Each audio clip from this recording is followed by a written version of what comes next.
সম্প্রতি জামিয়া মালিয়া ইসলামিয়ার উপাচার্য মাজহার আসিফ একটি অনুষ্ঠানে অত্যন্ত গভীর কথা বলেছেন। তিনি বলেছেন, ভাষা, ধর্ম বা খাদ্যাভ্যাস আলাদা হলেও ভারতের প্রতিটি মানুষের মধ্যে মহাদেবের ডিএনএ বিদ্যমান। তিনি কোনো জৈবিক পরীক্ষার কথা বলেননি, বরং একটি সভ্যতার সম্পর্কের কথা বলেছেন। কিন্তু এই গভীর জীবন দর্শনকে সহ্য করতে পারল না এসএফআই।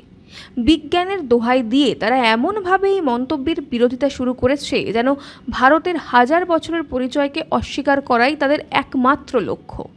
কেন বারবার ভারত বিরোধিতা করে বামেরা? ঠিক কী হয়েছিল জামিয়া ইসলামিয়া বিশ্ববিদ্যালয়ে? আজ জানবো সেটাই, শেষ পর্যন্ত সঙ্গে থাকবেন। নমস্কার, আমি স্বাতী। মাধ্যম ইউটিউব চ্যানেলের আরও একটি ভিডিওতে আপনাদের স্বাগত জানাই। ভিডিওর মূল বিষয় ঢোকার আগে জেনে নিই, চলুন ঠিক কী হয়েছিল জামিয়া ইসলামিয়া বিশ্ববিদ্যালয়ে। বিশ্ববিদ্যালয় চত্বরে আয়োজিত আরএসএস সংশ্লিষ্ট একটি যুব কুম্ভ বা ইউবা কুম্ভ অনুষ্ঠানে ভাষণ দিচ্ছিলেন উপাচার্য মাজহার আসিফ।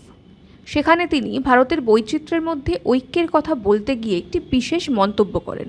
তিনি বলেন, আমাদের ভৌগোলিক, সাংস্কৃতিক বা ধর্মীয় বিশ্বাস আলাদা হতেই পারে, কিন্তু আমরা সবাই ভারতীয়, কারণ আমাদের সকলের মধ্যে মহাদেবের ডিএনএ বিদ্যমান।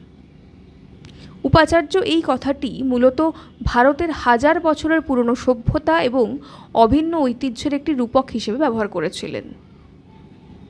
এরপরই শুরু হয়ে গেল বামেদের নোংরামি।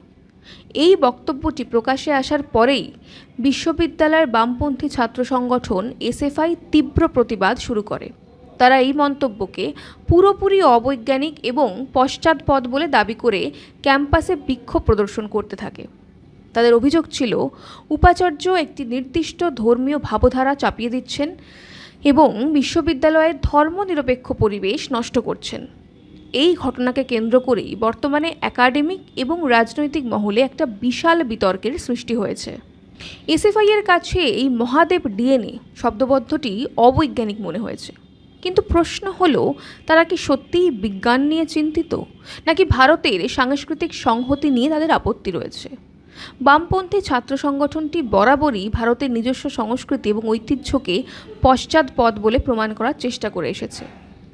যখন একজন মুসলিম উপাচার্য ভারতের একতার কথা বলেন, তখন তাদের এই অতি সক্রিয়তা প্রমাণ করে যে ভারতের হিন্দু মুসলিম পরিচয়ের ঊর্ধ্বে যে অভিন্ন একটি ভারতীয় সত্তা আছে তা মেনে নিতে এসএফআই-এর বা বামেদের তীব্র অনীহা রয়েছে।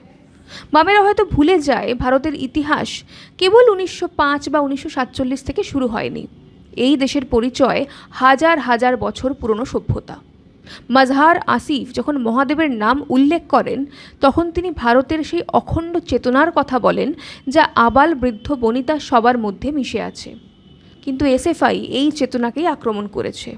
তারা চায় ভারতের তরুণ প্রজন্ম নিজেদের শিকড় থেকে বিচ্ছিন্ন হয়ে পড়ুক। ভারতের মাটির সঙ্গে যাদের যোগ নেই, তেমন একটি বিদেশি মার্ক্সবাদী আদর্শ দিয়ে তারা ভারতের আত্মাকে বিচার করতে চায়। আর এই কারণেই ভারতের নিজস্ব পরিচয়কে তারা রিগ্রেসিভ বা পশ্চাৎপদ বলে গালি দিচ্ছে। এবারে প্রশ্ন উঠতে পারে, আমি শুরুতেই কেন এসএফআই-এর এই অবস্থানকে ভারত বিরোধী বলেছি?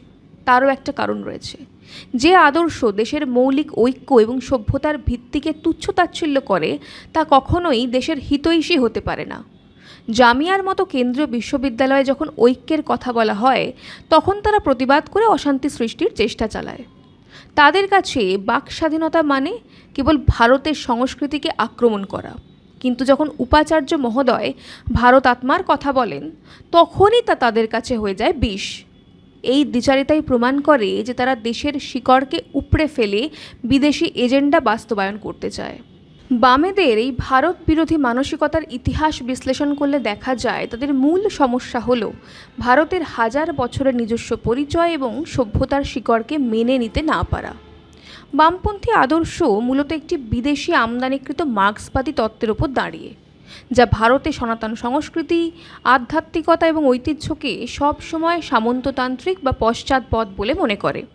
তাই যখনই দেশের অখণ্ডতা বা প্রাচীন গৌরবের কথা ওঠে, তখনই তারা প্রগতিশীলতার দোহাই দিয়ে তার বিরোধিতা শুরু করে। 1946 সালে দেশভাগের সময় মুসলিম লীগের পাকিস্তান দাবিকে সমর্থন করা থেকে শুরু করে 1962 সালের ভারত চীন যুদ্ধের সময় চীনের প্রতি সহানুভূতি দেখানো ইতিহাসের প্রতিটি মোড়ে তারা ভারতের জাতীয় স্বার্থের বিপক্ষে দাঁড়িয়েছে। তাদের কাছে ভারতের নিজস্ব ভারতাত্মার চেয়ে বিদেশের রাজনৈতিক ইস্তেহার অনেক বেশি গুরুত্বপূর্ণ।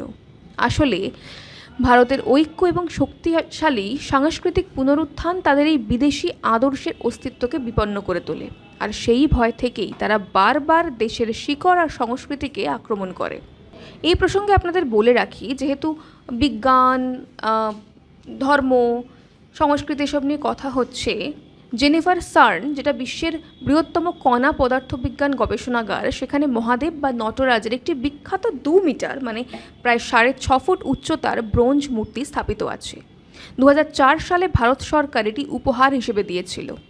আধুনিক পদার্থবিজ্ঞান এবং প্রাচীন পুরাণের মেলবন্ধনে এই মূর্তিটি আসলে অতিপারমাণবিক কণার নৃত্যের প্রতীক হিসেবে সেখানে স্থান পেয়েছে। সার্নের গড পার্টিকেল বা ঈশ্বর কণা নিয়ে যে গবেষণা হয় তার মূল লক্ষ্য মহাবিশ্বের সৃষ্টির রহস্য খুঁজে বের করা। নটরাজের এই মহাজাগতিক নৃত্য ঠিক সেই শক্তিরই প্রতীক যা এই বিশ্ব ব্রহ্মাণ্ডকে গতিশীল রাখে।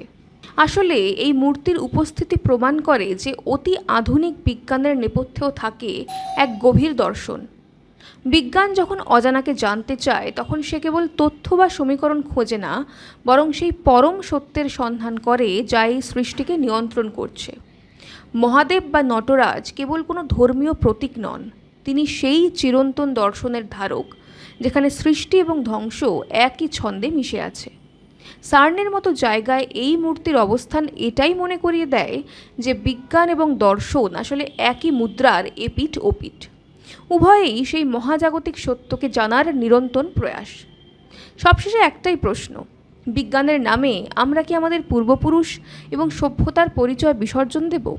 মাজহার আসিফ যা বলেছেন তা ছিল একটা সিভিলাইজেশন মেটাফর বা সভ্যতার রূপক। যারা এই রূপক বুঝতে পারে না বা বুঝেও রাজনীতির জন্য বিরোধিতা করে, তারা আসলে ভারতের মূল শক্তিকেই দুর্বল করতে চায়।